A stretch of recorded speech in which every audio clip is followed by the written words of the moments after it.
Hello YouTube and welcome to this lore video about the Wolf Queen Potema. But before we begin, me and Avarti did a video on the workings of magic a few days before this. It is on his channel and I really recommend watching it, so I suggested you guys check it out. That said, let's kick off. In Skyrim there's a quest that has the player disturb a ritual that apparently would have summoned the Wolf Queen Potema back into the mortal realm. After doing this, everyone in Solitude is very grateful to the Dragonborn, as they say that a reincarnated Potema would have been disastrous. But it is never really explained why this would have been so disastrous, and why this Wolf Queen is so dangerous, for even the most moderate historians call her very evil. Well, her story begins at the 76th year of the Third Era, for this is the year when Potema was born. She was the daughter of Emperor Pelagius II. She was born and raised in the Imperial city. Her parents, the Emperor and the Empress, were very distant to her, therefore she had a lot of time to herself, which she mostly spent sneaking around the prohibited areas of the Imperial palace. There she stole documents and other things that she later used to blackmail her own family with. At the age of 14 she was married off to King Mentiarco, the late king of Solitude. Solitude was then an independent kingdom. As married-off daughter of the Emperor, she was supposed to lose all the power she had held before. But actually, the contrary happened, for the King Mentiarco loved her so much that he granted her all power she wished. Though the following years she spent with Mentiarco with the goal to obtain an heir. After many miscarriages, she got an heir. She gave birth to a son, whom she named after the Emperor Uriel II, who was her grandfather. She then began to expand her power, as she wanted her son Uriel to become the King of Solitude after Mentiarco's death.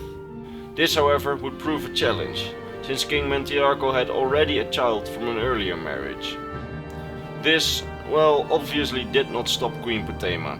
She immediately started blackmailing this child and eventually convinced Mentiarco the child was not his at all, and that Uriel was the only child that was truly his.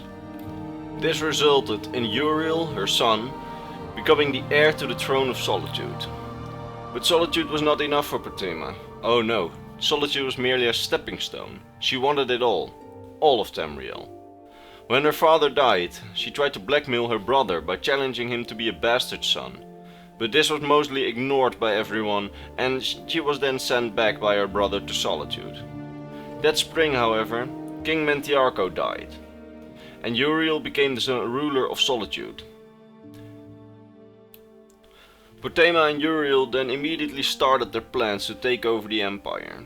They spent the following years traveling all across northern Tamriel, blackmailing the emperor, spreading discontent about the empire and gaining allies for Solitude and Uriel. Then they suddenly got horrendously lucky. As they were visiting the Imperial city, Potema's brother, Emperor Antiochus, died.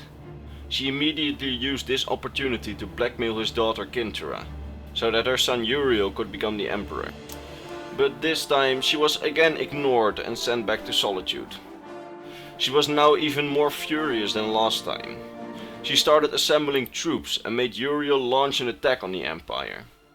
Well, they had great success, because they managed to capture the Empress Kintura in High Rock and destroy her troops at Morrowind, and then even take the Imperial city. When the Empress died in captivity, Uriel was crowned Emperor Uriel III. This, however, sparked a civil war, the War of the Red Diamond. On the one side there were Potema, Uriel and her allies, and on the other side Potema's brothers, Severus and Magnus. During this war, Uriel was captured and then taken to the Imperial city for trial by Severus. But en route to the Imperial city he was killed by an angry mob. When word of this reached Potema and her allies, the allies fled and swore their allegiance to the new emperor, Severus. But Potema did not give up. She was enraged and quickly returned to Solitude, over which she still held the command. There she fought against the empire of Severus for another 10 years. She turned the kingdom of Solitude into a land of death, as she summoned Daedra to fight for her, as she was a very powerful conjurer. And she trained wizards to become her necromancers, and thus use fallen enemy soldiers against the empire. Eventually, after 10 years of fighting, she was defeated and killed during the Siege of Solitude. But there her legacy did not stop, for she was also responsible for the madness in the infamous Emperor Pelagius the Mad. To understand this, we will need to go way back when she was still a child. She then received an amulet in the shape of a wolf from her parents. In the amulet was embedded a soul gem, with the soul of a werewolf killed by her parents. It was because of this amulet that she held with her, and her wolf-like face during her childhood, that she was dubbed the Wolf Queen. However, before she died in Solitude, she placed an enchantment on this necklace that would slowly turn the wearer mad. She disguised herself and gave the amulet to Pelagius, son of her other brother, Magnus, who would later become Emperor Pelagius. This amulet turned him mad over the years, and thus he received the title Pelagius the Mad. Well guys, this was the history behind the Wolf Queen Potema. I hope you guys liked it, and if you did, leave a like, subscribe, and leave your future video suggestions in the comments below or in my Steam group, for which the link is in the description. That's it, and we'll see you guys next video.